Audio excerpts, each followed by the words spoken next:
Well, hey, good morning, everyone. Welcome back to my little gardening show. I don't know if you've ever had one of those nights where you go to bed, you're thinking you're going to get a good night's sleep, and then you're just awake and you try to see if you can go back to bed, but it doesn't work out. So, anyway, been up for a few hours now, and rather just lay there or whatever, decided to redeem the time a little bit and finished potting up most of the cold weather stuff. So I'll just show you where I'm at in the process. So I potted up the purple cabbage today. And the dwarf kale, which is doing really well. These seeds were really good this year. I had almost 100% germination rate on that. Almost everything that I planted sprouted.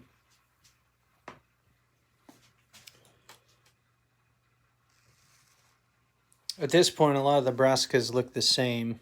You know, the cabbage and the kale, they're all in the same family of plants. So at this stage, pretty much the same. We'll start to see some differences as the true leaves appear. And of course, the red cabbage has got a darker tint and a little reddish area there in the middle of the leaves, between the leaves.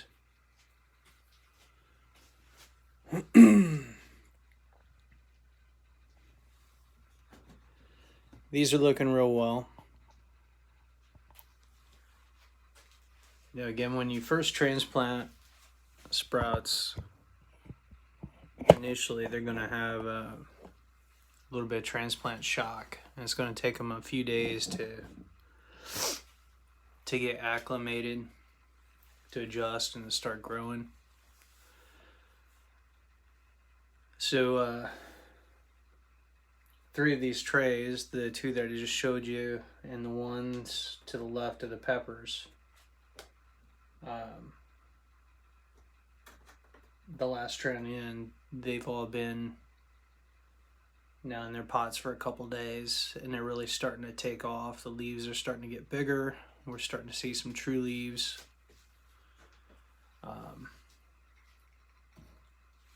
The potting mix that I've got, again, has some worm castings and some azomite micronized dust or whatever, basically rock dust. And then again, I've been using that BioThrive Grow and just kind of spritzing it,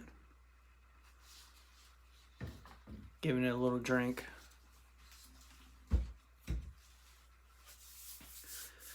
Depending on the weather, I'm going to look at the forecast, but the 3 trays that have been potted up, I'll probably move those outside today and put them in my little cart or my little travel trailer.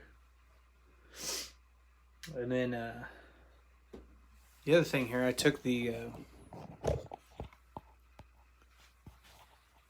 cover off my peppers. It's a general rule of thumb, you know, once you get pretty good germination rate, like where a lot of your sprouts have come up, you want to remove that lid, so that things don't potentially dampen off, but just so that they can get the air and start to really grow. So these are doing quite well. I did have one variety that has not sprouted yet, and I think I had a similar case last year where, for whatever reason, I had some peppers that were lagging behind, and I kind of wrote them off, but then they sprouted like another week later. So it's been about a week, Most everything is sprouted. So, tonight potentially, or this weekend, I will get those potted up as well. And hopefully by then I'll have all the cold weather stuff outside and in the trailer in front of the house. Where I can wheel it out into the sun. You know, they'll start out in the shade. We'll do that for several days just to get them acclimated to indirect light, give them time to develop enough photoreceptors on the leaves so that when I start to put them in full sun, they'll be able to handle the light and the leaves won't bleach out. I'll still have to be kind of careful now, like ease them out like a couple hours the first day, and then work them up to, you know, like half day and then a full day in sun. But it's kind of amazing how quickly they can adapt, you know, to conditions, even the light. Like under the grow lights here, if I left these how they are and whatnot, the ones on the end, you know, within a day, the leaves will turn, or the stems will start to bend over towards the light.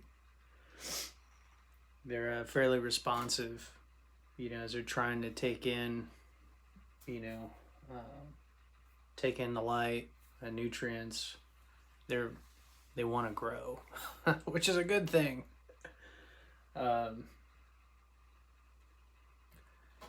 So I don't know.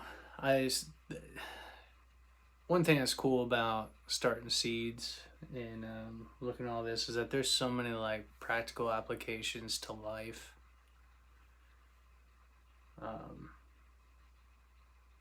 You know, thinking about stuff being, you know, responsive and flexible. Just on a personal note, there's been times like when there's been a lot of change, and I don't know, I'm a creature of habit. It's kind of funny actually because my wife and I are a little different in that regard. Like at least every 6 months there's a need to rearrange all the furniture. Or the cabinets, you know, where the pots and pans are, silverware or whatever. And it's okay. It's not like a deal breaker. It's a little annoying at first though, because it takes me a little while to figure out where everything's at. And then but you figure out where everything's at, you get adjusted, you get comfortable with the way things are, and then things change on you again. And that's not just at home, that's also at work. We're dealing with some things at work right now where there's a process changes, and I don't know, there's just a lot of things going on there, and it's difficult. It's challenging. But I look at my little plants and again see how just responsive, flexible they are, and just how quickly they adjust to the changing conditions, whether it's be, you know, light, nutrients, whatever. It's just pretty cool watching them grow. So the next step is starting my tomatoes, like the warm weather stuff, because we're about close to 6 weeks out from Memorial Day weekend, and anywhere between Mother's Day weekend and Memorial Day weekend I can plant my tomatoes and peppers and cucurbits and all that stuff without having to worry about a frost getting them, depending if Mother's Day falls towards the latter part of the month. There's years where Mother's Day will fall towards the beginning of May, and it's still not safe to plant the warm weather stuff out in the garden. There'll be typically a frost or something. I had to learn that lesson the hard way over here. So I've learned to just kind of wait, like just not rush everything. And in some regard, like kind of mellowed out a little bit. It's kind of funny, you know, when I first started getting into gardening and growing stuff, real eager. It was like almost an obsession, and just but now I've been at it for 7-8 years. I still enjoy it a lot, but it's not, it's okay if I can't get everything done in one day, or it's okay if I can't there's just a lot more latitude that's come with just, you know, having more experience with all this, and just kind of in some ways knowing what to expect, and knowing that you know, plants are resilient. There's just like a range of dates you got to get them in the ground, but you definitely don't have to do it all in one day or all on a specific date. In fact, a lot of this stuff is like, you know, can be succession planted. So you know, like the cabbages, the brassicas and stuff like that, you know, you can start out where you can have several rounds of that, you know. Same with the peppers and tomatoes. Even you can have especially with the tomatoes, you can plant late tomatoes, you know, in like August, and then be harvesting stuff in like October, depending on the variety, you know, or planting them in July. So yeah, it's pretty cool. Again, just a little more laid back. And I've got some experience, and okay with the changes and stuff like that. I know this year, like compared to last year we had just a lot more time because of COVID, and basically all the activities and everything kind of coming to a halt. You know, could focused more time on it, whereas now there's just a lot going on, and so it's more just kind of fitting it in here and there, you know, as I have time to mess with it. So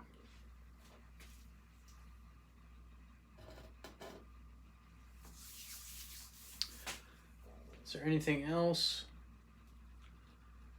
I did pick up some coconut coir. I'll probably try to make some videos on my worm bin.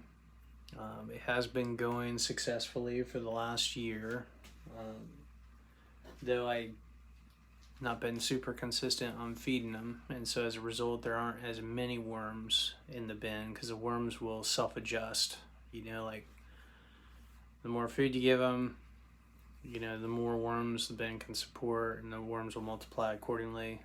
You start cutting back on the food, and the worms will cut back as well. You won't have as many in the bin, so where they die or whatever. But anyway, I will likely be switching out the bedding. They've pretty much completed a tray. I mean, it's been completed for a while. I just continue to put food in it. And then they break it down again and all that. So the tray, I've probably got about 25-30 pounds of worm castings in the tray. And so I need to separate the worms from that tray, and I've not had any luck putting like additional trays on top to try to get them to go into the new bedding and all of that. Typically there's still a bunch of worms still in that main tray for whatever reason, and so what I'm going to have to do is just dump it out and then expose it to light, like have lights on it so that the worms continue to go down. And as they go down, just remove more of the castings, kind of sift through it, and then put the worms in the new bedding, when we get that ready to go. So trying to make a video on that.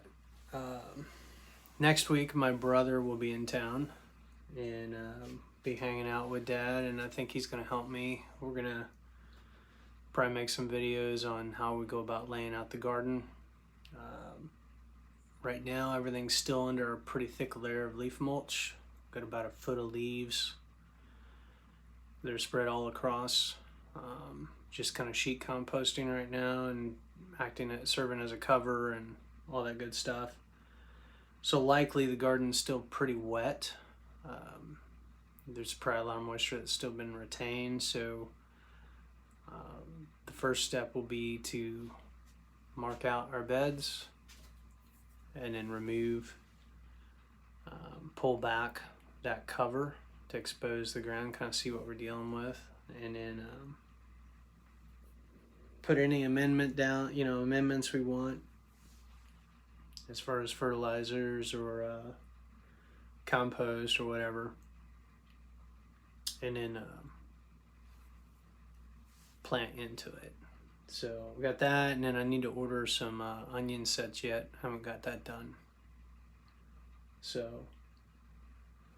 anywho, that's pretty much all that's going on. I do need to, one thing I need to change up real quick. So I've got this tray elevated on some containers, and what I need to do is move this probe into one of these others. And the reason for that is because this tray is no longer touching the mat.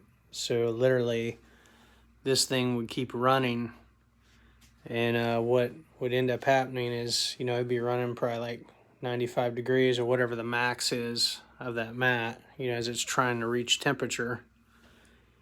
And it's going to struggle because, the tray's not even touching the mat, so I'm not getting an accurate reading of what is actually going on with the mat. And consequently, my other seedlings here will start to cook. There's probably enough seed starting mix and whatnot that it would take a little while to affect them, but eventually they would start showing signs of heat stress. And this mat would be running, and I'd be like, what's going on? So you remove that probe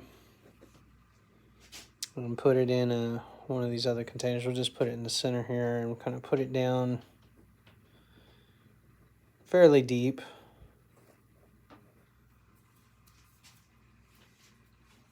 And so now I should get a fairly accurate reading of the temperature, and like you can see it's going up now, right? Because again, things have been cooking for a while. At least probably an hour. I've got this set at 82. And mostly for the benefit of the peppers. Now that they've sprouted, I'm not so concerned with that. I mean, they will still get some heat from here, and then being between the trays and all of that, there's a little bit of potentially like a heat sink as these trays are absorbing heat from the mat, and the grow mix and all that's absorbing it. Some of that's going to radiate to this tray.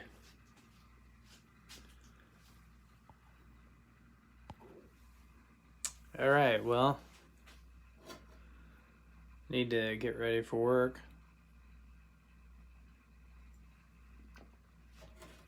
So I will catch you all on the next one. Have a great morning.